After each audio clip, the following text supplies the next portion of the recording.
Ladies and gentlemen, we have some very good guest speakers this morning. First up, we have Roger Mychajlyk.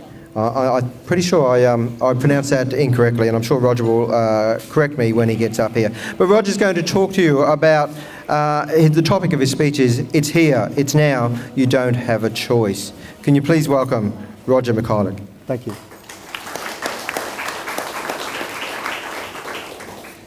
Thank you very much, Peter, and it's a great pleasure. I'm chairman of FLOWBIZ, one of Australia's leading global digital companies. We're rated in the top 20, and so it's a real privilege to have a chat with you today.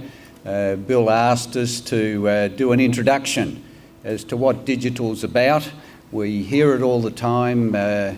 It's digital disruption, and so I'll just spend a couple of minutes with you just giving you a context as to what the disruption process is going on. It's all around us, and you can see it here in this modern technology that's going on now. But in the point that I really want to get to is what are you doing about it? And I'll get to that point at the end of the presentation. So, disruption is called the third industrial revolution. And the Logan Chamber is obviously well ahead of the game with the heart of global business right here. It's a very aspirational point to put forward, and it will be the aspirational leadership that in fact make a difference. And so I congratulate everybody here on the first expo. You start like this, and then we'll become much better here in Logan and grow. The aspirational presentations of the past, the great one with John F. Kennedy in America, he made a few predictions. He said to people, we will go to the moon and back within a decade. And I guess the start of the digital era started with that prediction by a leader in America. He also made some other predictions. One of the other predictions he asked was, an aspirational target, we will make an artificial heart. Make life better for everybody.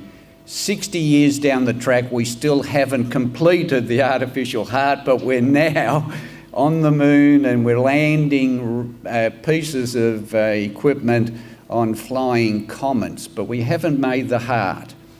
And yet, the breakthrough in the heart project has been done by an Australian, which is fantastic. Australian technology is at the heart of this project, and we'll get the artificial heart in the short term. I know he's an Australian, I know he's from Brisbane, and if he is from Logan, then the heart of global business will be true. It'll be done by an Australian. Australia's universities are ranked 9th in the world for their intellect. Unfortunately, we're only 77th in the world in implementing innovation. And so it's part of the change process to get smarter and implement better is a big task for us. So let me just take you through a disruption process. When we go into a disruption, there's 3 steps. One, you've got the end of the old era. There's a transition period while we are working out exactly how it's all going to settle, and then we end up in the new era. And whatever happens in the new era totally disrupts and eliminates the past. If I just take you through the second industrial revolution, let's call it the agrarian revolution. For thousands of years, 5,000, 6,000 years, man tilled the fields by hand. And that era really came to an end in about 1780, 1800, when the steam engine was invented. We ended up making a machine. The machines did the heavy work. And then if you're watching Downton Abbey, which I do, you will see that the lords of the manor are in trouble in 1920, 1930 because the era of the agrarian revolutions is completing. So from 1780 to 1930, 150 years, we went from chopping bits in the field to a machine, tractors, sophisticated equipment coming, and no more did Western man spend a lot of the time in the fields. It had to do with machines. The people who worked on the fields ended up working in the factories. Now, this era is far more dynamic than that. And I just want to highlight that really, if we started the digital era in the 60s with the Moon project, we then had computers and faxes and all the things that we went through in the 70s and the 80s. It really started to come to a head in the 1990s when analogue computing started to move towards digital computing. In the 1990s, the internet came in and we started to really get it. You know more about Mr. Trump than you do about most of your neighbours because of the digital era. We are connected through the internet. We are a global entity. So with this era, 1990s, we moved from poor communications to modern communications. The digital era then started the powerhouse in computing. And let's call it 2000, 2010 when the new computing system came in. And what happened then when we got power? Knowledge becomes free. When it's free, it just is so dynamic. And this is a really important point to get. If the knowledge of the world was 10 in the year 2000, 18 months later it doubled. 10 became 20. 18 months later it doubled again. 20 became 40, 40 became 80, 80 became 160, 320, 600 something or other, 1,000. So within 7 or 8 years, we went from a knowledge level of 10 to over 1,000. And it is now quoted that nearly everything we know has been invented in the last 2 years. That's the change that everybody's going through. It is dramatic and it is here to stay. The other important point is, remember we're talking 1990s for the internet. We're talking 2000 to 2016 for the digital. That's all upon us right now. The collapse in this dramatic change is now in a decade. The collapse is in a year. The collapse will be in months. And so that's the beauty of what we're going through now, and we're sitting here trying to get some understanding, the context as to what's going on in the world. We are in a cyclone and it is changing dramatically beyond our beliefs. Okay, so to show you how clever this digital technology is, I will pretend to press a button and magically the screen will change. Okay, there we go. That's the secret now. There we go. Can anybody give us an answer as to what the slides are on about up there? Anybody? Urban decay, okay. These are retail outlets in America. In America now we see post the retail era. The digital era now is imposing itself on the physical structure era. These are shopping centres in America. More than 10% now are in decay. They're finished. That era is gone. Australia quite hasn't got caught up with the fact that it's finished. You will see Indooroopilly Shopping Centre under tremendous pressure at the moment. It is probably the first sign that the decay process of this era is here now. The retailers are saying enough, stop charging these rents, this is not working. People are sick of paying for car parking. So this era is now starting to decay here. Dick Smith, collapse. Masters, collapse. So we're going into this new era. Remember, it's going to happen quickly. Whatever we built in the past, in the future will disappear. So we've got to start thinking digitally, and it's a real pleasure to talk to the youth because they're already here. They're already on this side. They're already buying online. That's the way the world is going. Okay. Another decayed building. Okay, digital tech disruption, digital technology is what we're up to. All right, let's have a look at some of these changes that are also occurring on the big scale. Uber. It is a company that's gone from really nothing. They had an investor come in, give them $1 billion, and they're now worth $50 billion. It is the biggest ride-sharing or taxi business in the world. They do not own one car. All they've done is, remember we have the word collaboration mentioned many times. Collaboration is, I've got people on one side who want to get a lift. I have got on the other side people driving cars. I connect the two through digital. That's the end of the taxi industry, as we know it. All right, so these changes are what's going on. Car sales, car yards everywhere. Driving through Brisbane, all you see is car yards. However, the biggest car sales is nothing to do with a structure. You've got people wanting to buy, people wanting to sell. In the middle, there's a digital solution. Airbnb. The Hilton took 150 years and $1 billion to build hotels.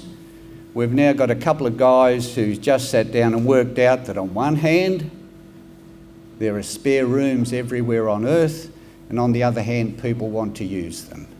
A digital solution connects, we collaborate. It is the best sustainable solution possible. In the 1990s, the newspapers were being attacked by the internet. If you were on the Fairfax board in the 1990s, they said, we've got a problem, our business model is collapsing, and to address it, they churned CEOs. The thing that's wrong with our business, our boss is no good. Sack him. Every 3 years or so, they churned another CEO, and they did it 3-4 times in a row. They hadn't realised that the internet was changing their business. What they should have got in the 90s, early 90s, would be to get one of the modern youth who are sitting here right now, put them onto the board, and the modern youth who are geeking away looking at digital should have been paid $300,000 a year, and they should have said to the board, we're all finished. The model is finished. And people would say, what the hell's he talking about? At the end of the decade, in 2003, they got so exasperated, they said, look, it's obviously not the manager, it's not the CEO, it's our technology that's wrong. Let us build the fanciest, fastest digital production unit in the world here, in Melbourne. And when next time you're driving from the airport in Melbourne and going into the city, on the left-hand side, about 6 kilometres down the road, you will see a big glass newspaper. They built the best, the fastest. 2013, they pulled it apart. The digital age, once it changes, whatever we're doing over here in the new era will change forever whatever's been going on in the past. very expensive lesson to learn, but we are all going through this era now. Every bit of our lives will be changed. Thanks, Guy. The biggest music company in the world,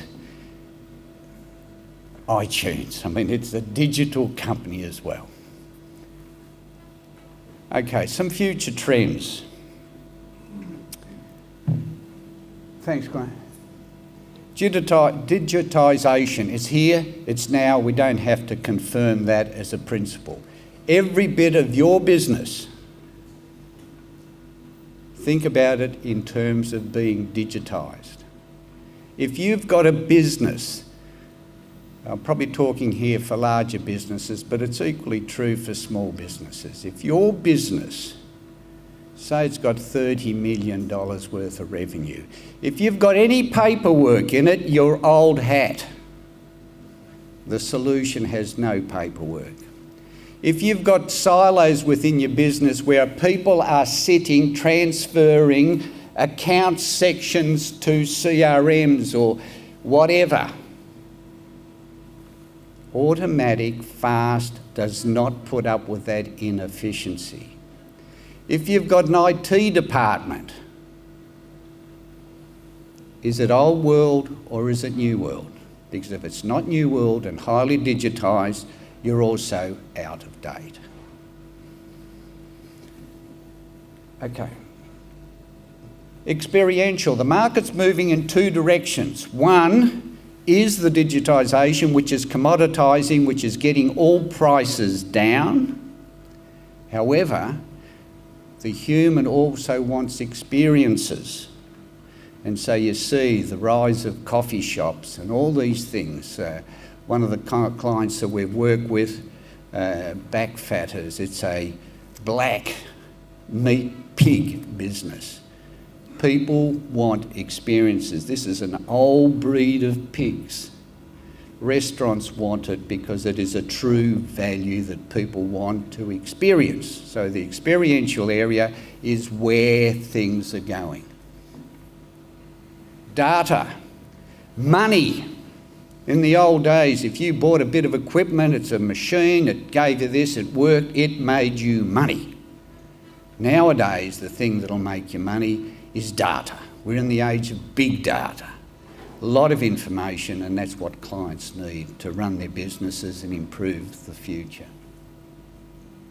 Collaborative consumption. We'll talk of management in old ways. If you are a druckerite, left-brainers, I'm an engineer, Sean from our company, Sean Clitheroe, the senior member of the team at FLOWBIZ, left-brainers. The future in digitisation are creatives and entrepreneurs, and these are right-brainers. So the next generation will be led more by people who are innovative rather than the ones who can do the planning and the management and all that. It's a change in collaboration. It's a change in approach to management. Okay, so I said that I wanted to talk about things for you. You are at the hub of this community. You are at the hub of the future of this development of Australia. 60% of traditional jobs are going to disappear. Steps that you have to take is to get into and see the brilliance. There are more opportunities. It is going to be, in my belief, the most glorious era we've ever had, and I believe with the Prime Minister, but we've got to do things differently. Got to get into the new era, and we'll be led by different people to the old guys like myself who had engineering degrees and planning and all that. I'm out of date. So, the new era, you can see it here, 3D printers, entrepreneurs. So if you know or you are a director of a company, then the question you should ask your CEO is, what is your digital strategy? And if he can't answer that, or she can't answer that, time for a little bit of a shake-up. The CEO, work out what your strategy is in digital on this side of the equation, not what we have done for the last 5 months, 5 years, 10 years. Big change, and it's been a privilege to work with Bill, and he asked me just to put forward the change, the disruption that's going on, and I hope I've done that for you.